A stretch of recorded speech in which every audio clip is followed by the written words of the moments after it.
یہ رحمت علیہ الصلوۃ والتسلیم نے ارشاد فرمایا، بخاری شریف ہے، کہ یاتی علی الناس زمان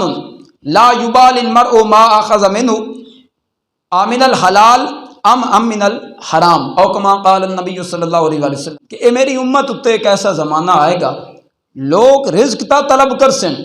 رزق تے حاصل کرسن،